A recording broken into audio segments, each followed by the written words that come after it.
So I cut 11 belt loops. I only need, what, 6 of them? But I marked out where they're going to be on the apron.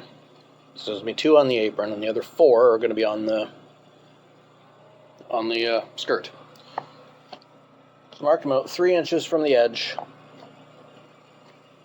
sitting on this side of the line. So take a rough 1/2 inch, fold it over. It's rough. It doesn't have to be great, accurate. It's going to go there.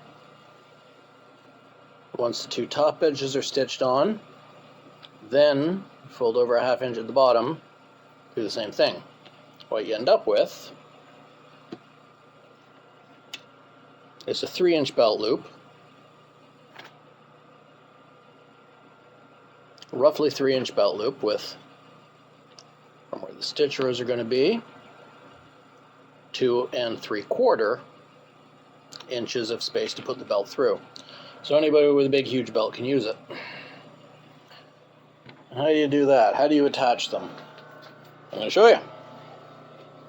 If I get that to sit there, put you there. So,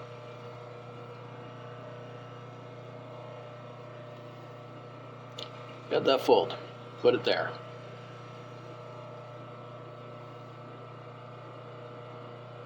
It's only going to be about 1/8 down. We're going to go across it 5 times.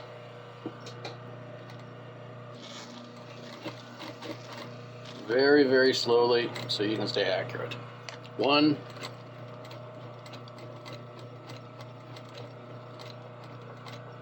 2, 3,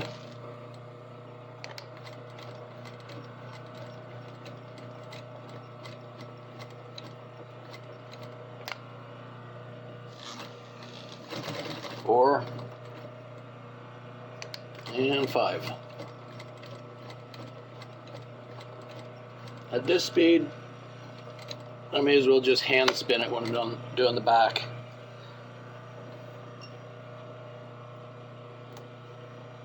It wouldn't go any faster if I was trying to use the pedal and guide it.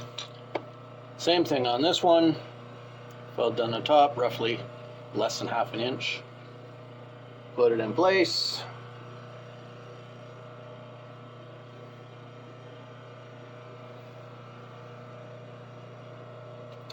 An 1/8, so 1/4 of the presser foot, halfway from the needle to the edge of the presser foot.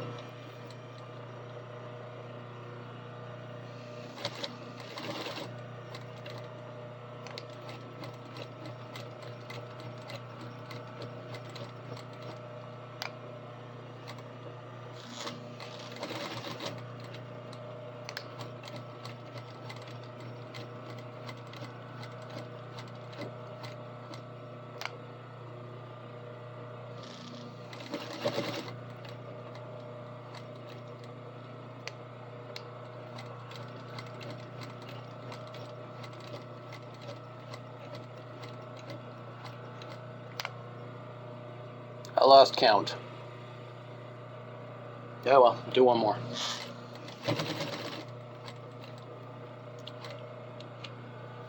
I say 5, but it's as many as you feel is necessary. That one was 6. This one's at least 5. The bottoms of these belt loops. Try and make it visually lined up with that edge. Hold it down while you fold the bottom in. That way it stays visually, 3 fingers, okay. Visually lined up with this edge so it makes a straight line. It doesn't look like it's off angle. It might be off angle, but if it doesn't look like it is, that's good enough.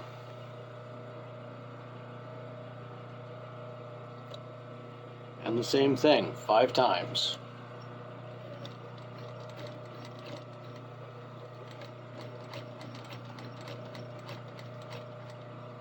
Eight stitches, or thereabouts.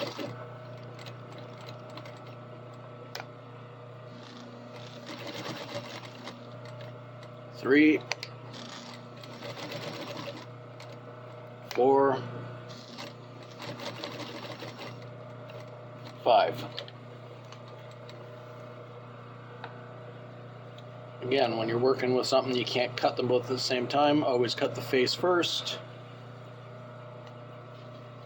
Flip it over and cut the back, because you can pull the loose ends through to the back.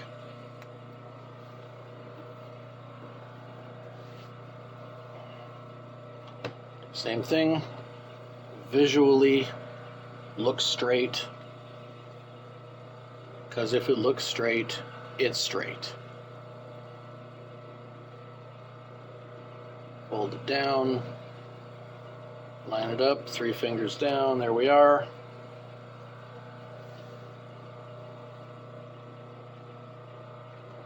Put it where we want it to be.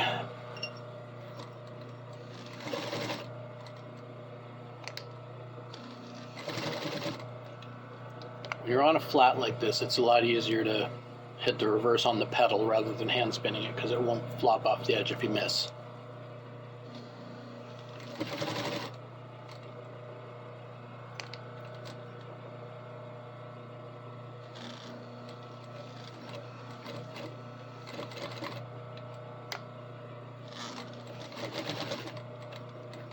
And there's 5. So we've now completed the apron as far as sewing goes. If this was a truly custom order, I might be doing something like putting a sporran pocket on the front of it, or making one belt loop a little longer so it'll loop around a steel ring or a brass ring or something to hang your keys off of. But this is just... It is, but isn't a custom order. It's a custom order within the bounds of a stock pattern. The guy just wanted it a specific color. So there you go. That's the apron. I got some belt loops to put on the other one, but or the rest of it. But after that, we're going to start making pockets. So here it is all laid out. Belt loops on the back. See those on both sides. See what she looks like. I'll fold it open. Get you in the stand so you can get a good view of what's going on.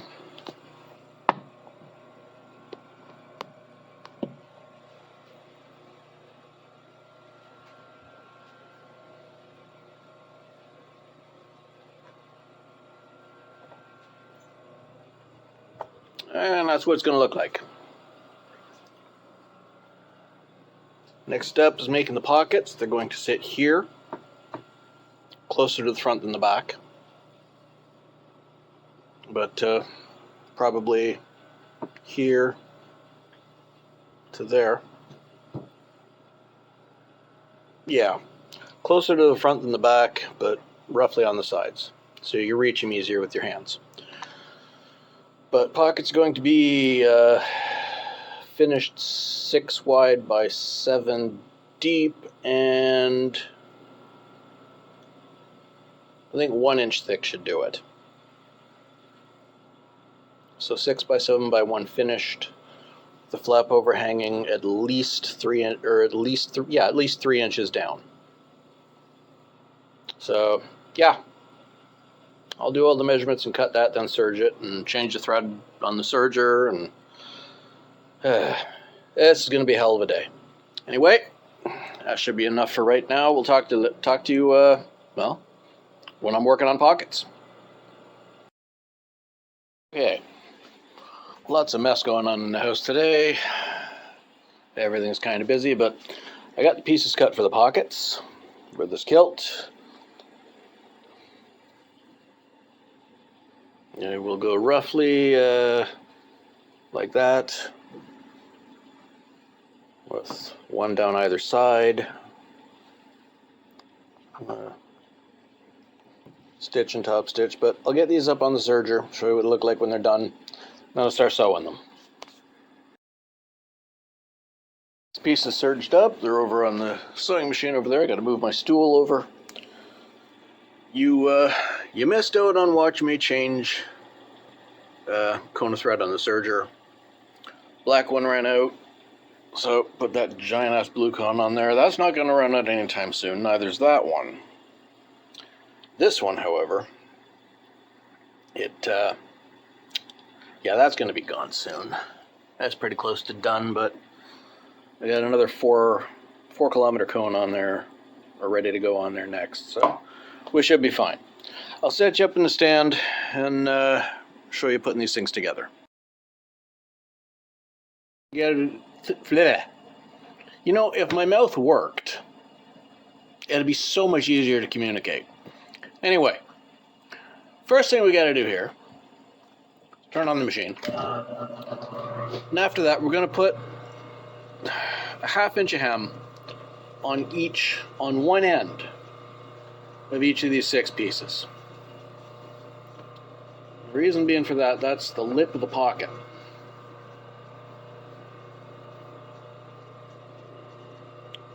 That is the point at which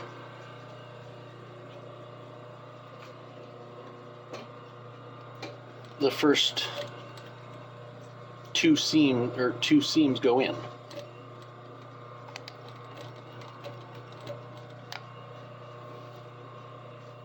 Not a difficult thing to do, but necessary.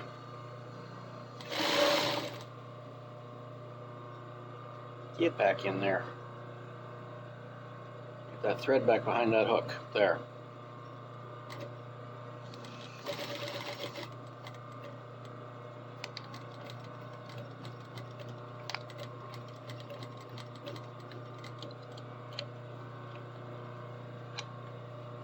One.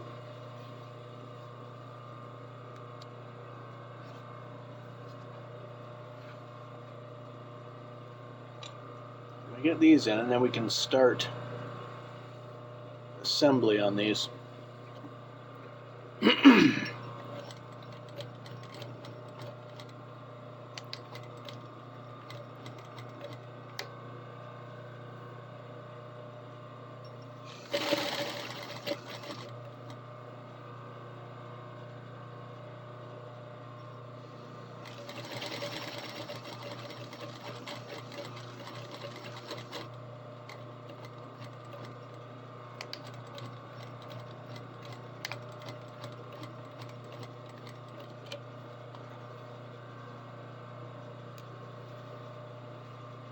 It's 2. I'll do the other 4, then I'll show you what happens next.